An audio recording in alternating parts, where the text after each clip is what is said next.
¿Será verdad que nosotros los católicos adoramos imágenes? ¿Será verdad que la Iglesia Católica no ha sido fundada por Jesucristo, sino por los curas? Salve María, soy el Padre Ramón Ángel Pereira de los Heraldos del Evangelio. Asista hasta el final de este vídeo para poder esclarecer algunas dudas muy generalizadas entre los católicos a este respecto.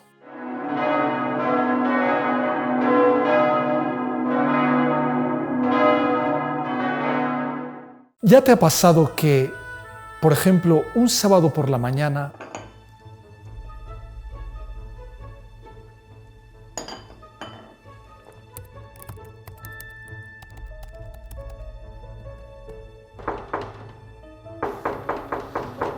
Sábado 8:20 de la mañana. ¿Quién viene a mi casa a esta hora?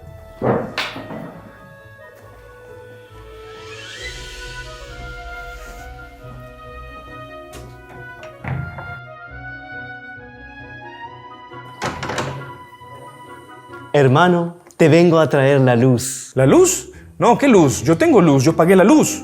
No me la va a cortar la luz, señor. La tengo en débito automático. No, hermano, la luz de Cristo. ¿Sabes dónde está la paz?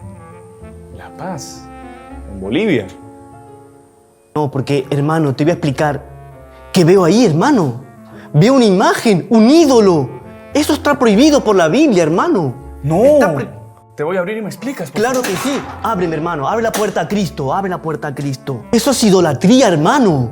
Tienen ojos y no ven. Tienen boca y no hablan. Tienen orejas y no oyen. Es idolatría, hermano. ¿Idolatría? ¿Qué es eso? Sí, hermano, eso es idolatría. Te lo voy a explicar con la Biblia. Te lo voy a demostrar. Está prohibido por las Escrituras. Eso está en Éxodo. Aquí está, hermano. No te hagas ningún ídolo, ni figura de lo que hay arriba en el cielo, ni de lo que hay abajo en la tierra.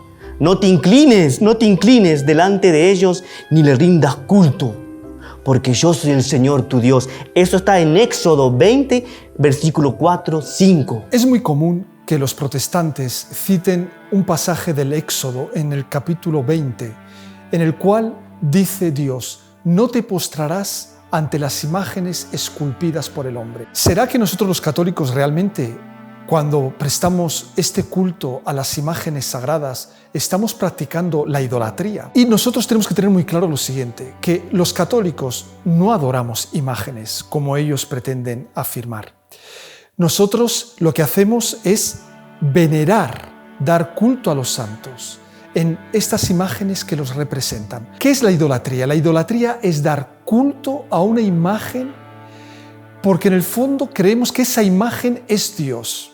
Sería un absurdo pensar que los católicos hacemos esto. Cuando nosotros erigimos imágenes de un santo, de una santa, de la Virgen Santísima, lo que hacemos es venerar, es decir, rendimos un homenaje a estos santos o a estas santas, porque son ejemplos de modelos de fidelidad a Cristo, de fidelidad a Dios, ejemplos de santidad para nosotros. Por lo tanto, cuando hacemos esta veneración, que no es adoración, porque nadie adora una imagen de un santo pensando que es Dios, mas esa veneración nos estimula como ejemplos que ellos son para practicar las virtudes y el heroísmo que ellos vivieron y tuvieron en sus vidas.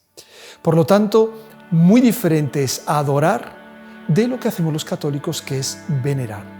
Y además, tenemos en la Biblia ejemplos incluso del propio Dios, que Él manda hacer y esculpir. Por ejemplo, los dos querubines en el Arca de la Alianza, le manda a Moisés que esculpa esos dos querubines. O tenemos el ejemplo más clarísimo de la serpiente de bronce que Dios le mandó a Moisés que erigiera, y los que la miraran quedarían curados en el desierto. Y tenemos también Salomón, el gran rey Salomón, que esculpió para el templo de Jerusalén dos estatuas enormes de más de 4 metros de altura, también sobre los querubines. Tenemos además, el ejemplo, la práctica muy habitual de erigir en la sociedad monumentos, por ejemplo, a los próceres, a los héroes de una nación. ¿Por qué? Porque es una forma de estimular en las personas precisamente ese deseo de heroísmo de personas que por el bien de la sociedad se sacrificaron, hicieron actos admirables por el bien de los demás. Profundamente cristiano este principio. Y nadie puede pensar que cuando vamos a homenajear con unas flores a un prócer o a un héroe de la patria, pensar que estamos adorándolo como si fuese Dios. Por lo tanto, los católicos no adoramos imágenes. Nosotros veneramos estos santos que al fin y al cabo ellos terminan llevándonos al propio Dios. Pero si me la regaló mi abuelita. Además me dijo que la bendijo un padre. ¡Padre! ¡Has dicho padre! Eso es una invención de los católicos. Te voy a decir lo que dice la Biblia sobre los padres. Dice así: no llamen ustedes padres a nadie en la tierra, porque tienen solamente un Padre que está en el cielo. ¿Y eso está en dónde? En Mateos, versículo 23 al 9. Realmente, para vivir la Biblia al pie de la letra, no podemos llamar padre, ni maestro, ni jefe a nadie. Los protestantes han difundido mucho este pasaje que está en el Evangelio de San Mateo, en el capítulo 23, en la cual nuestro Señor dice: no llaméis padre a nadie, sino a vuestro Padre que está en el cielo, o no llaméis maestro ni jefe a nadie, porque solamente uno es vuestro Padre, uno solo es vuestro Maestro. Son palabras de nuestro Señor. Mas evidentemente, todos sabemos que nuestro Señor, cuando dice esto, se está dirigiendo ¿a quién? A los fariseos, a los saduceos, a aquellos sumos sacerdotes que estaban llenos de orgullo, llenos de petulancia, llenos de amor propio. Es a ellos a los que se refiere cuando dice: no llaméis padre a nadie. Y vean el absurdo que es el no poder llamar padre a nadie. ¿Por qué? Tenemos este título de Papa, al Padre que nos preside en la Santa Iglesia como vicario de Cristo. Pero imagínense que no pudiésemos llamar Padre ni siquiera al que nos dio la vida, o que no pudiéramos llamar Maestro a aquellos que nos han enseñado en nuestros colegios tantas cosas buenas, o no pudiésemos llamar de jefe a aquel que nosotros tenemos que servir en nuestros lugares de trabajo.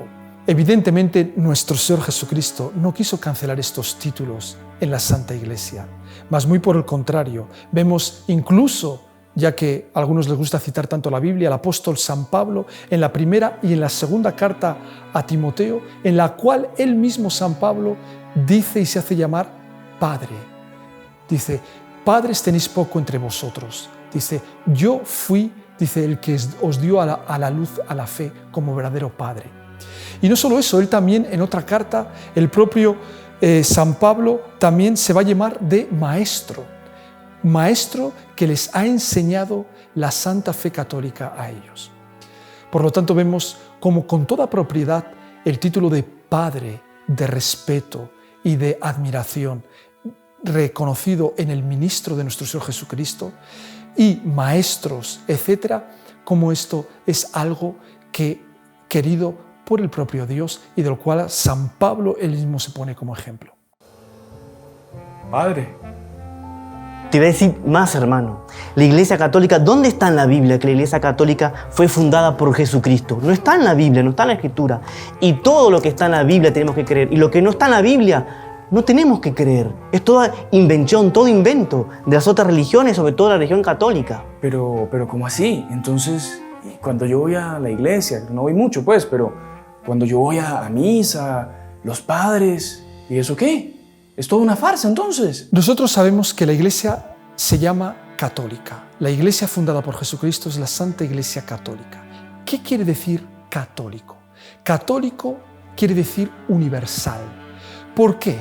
¿Por qué se le dio este término que viene del griego católico, universal? ¿Por qué? Porque nuestro Señor Jesucristo, Él dio este mandato a sus apóstoles. Dice: vayan, dice, y lleven la buena noticia, el Evangelio, a todos los pueblos y bautícenlos a todos en el nombre del Padre y del Hijo y del Espíritu Santo y enséñenles a guardar todo lo que les he enseñado. Es un mandato de nuestro Señor.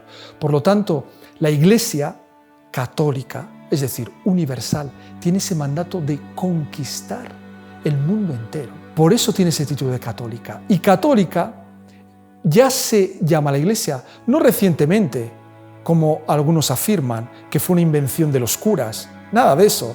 Ya desde los primeros siglos del cristianismo, de la fundación de la Iglesia, después de nuestro Señor, ya vemos en los primeros documentos, por ejemplo, el acta martirial tenemos de San Ignacio Mártir o del propio San Policarpo, que son ya en el siglo II, ya ellos en las actas del martirio, ellos hablan de la Iglesia como católica.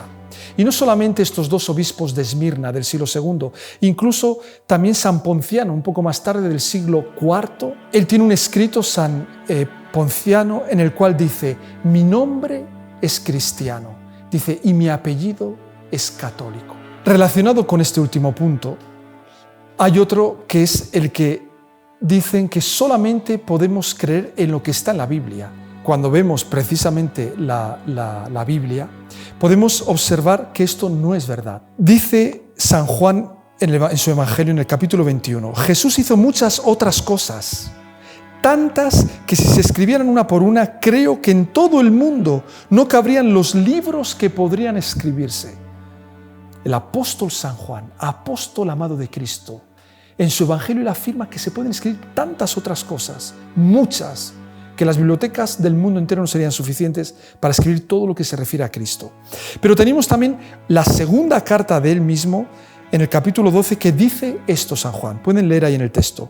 Tengo mucho que decirles a ustedes, pero no quiero hacerlo por carta. Espero ir a verlos y hablar con ustedes personalmente, para que así nuestra alegría sea completa. Y esta de San Pablo a los Tesalonicenses, en el capítulo 2, versículo 15, él dice esto. Así que, hermanos, sigan firmes y no se olviden de las enseñanzas que les hemos transmitido personalmente y por carta. Por lo tanto, estimadísimos hermanos que nos asistís, no solamente la Biblia es la única fuente para conocer la verdad revelada de Dios, más vemos por estos textos clarísimamente que la tradición apostólica, es decir, la tradición oral, de las enseñanzas orales que los apóstoles transmitieron a sus sucesores y que nos vienen dadas hasta hoy y que han sido consignadas en diversos documentos que la Iglesia Católica ha estudiado y continúa estudiando.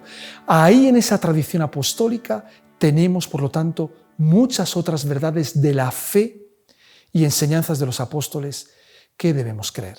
Y es más, hermano, en la Iglesia Católica, que tiene un montón de intercesores, le rezan los ángeles, a los santos, a la Virgen. Eso está prohibido en la Biblia, hermano. Eso está escrito a Timoteo. San Pablo dice a Timoteo, en la primera carta a Timoteo, que el único mediador es Jesucristo. Te lo voy a leer, hermano, para que tengas conciencia.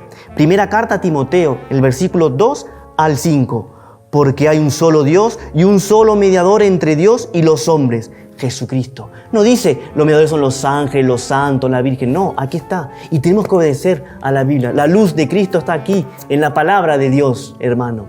No, lo que usted quiera, pero mire, yo sí, a la Virgencita yo le rezo mucho, yo la quiero, yo aunque no vaya a la iglesia, mi mamá siempre me enseñó que la Virgencita tenemos que quererla y respetarla.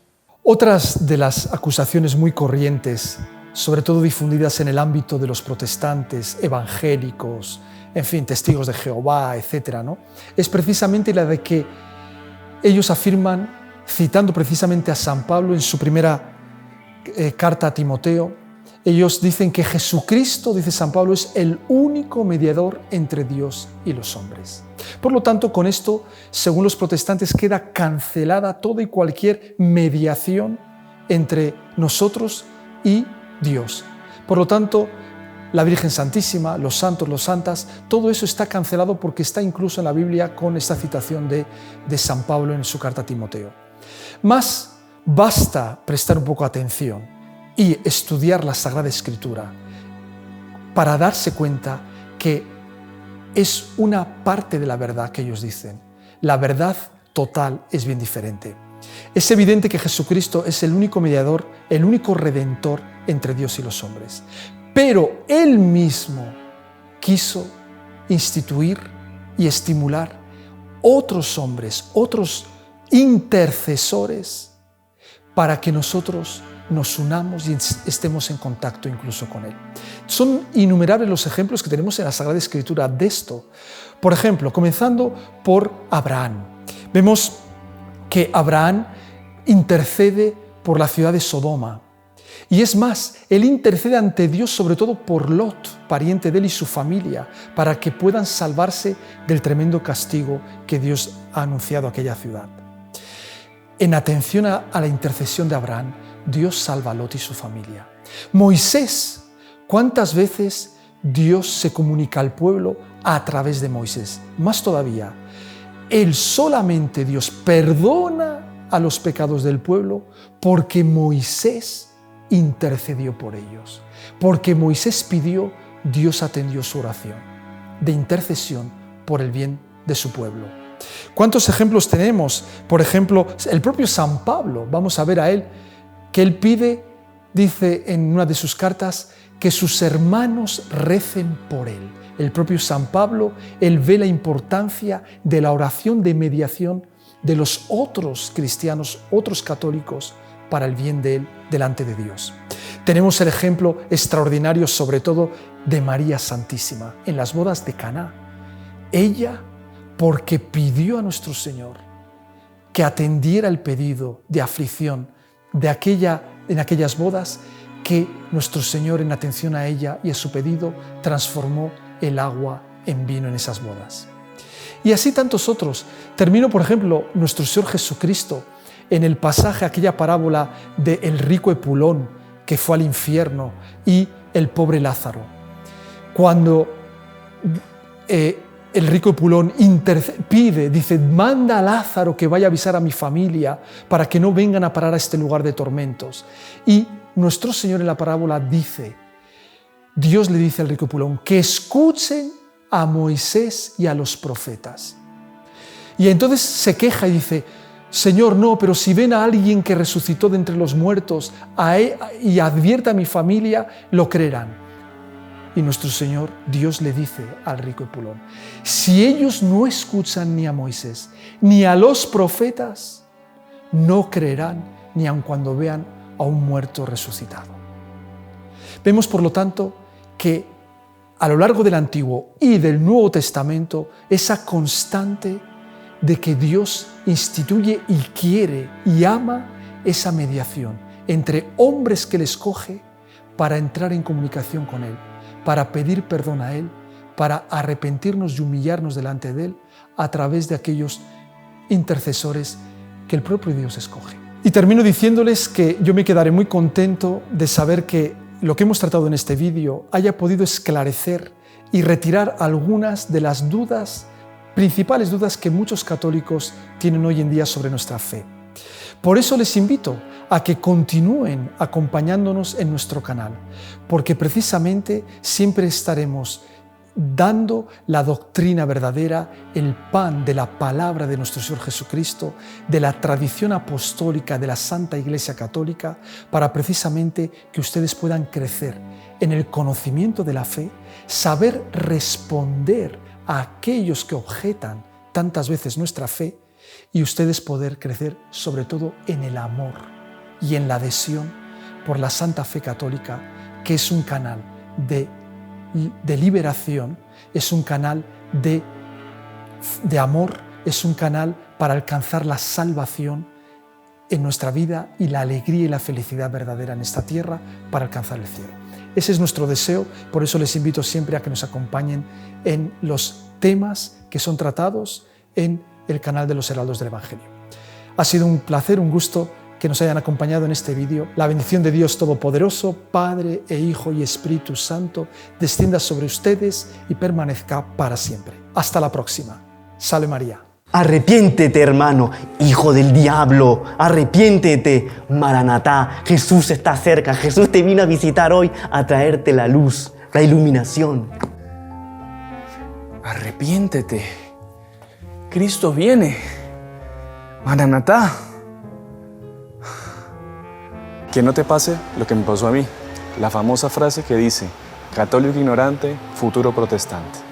Para que eso no te suceda, suscríbete a nuestro canal y aprende mucho más de la doctrina católica. Si no, puede ser que termines como yo. Maranatá, Cristo viene, hermano. Cristo viene, Cristo la luz, viene, la luz, hermano.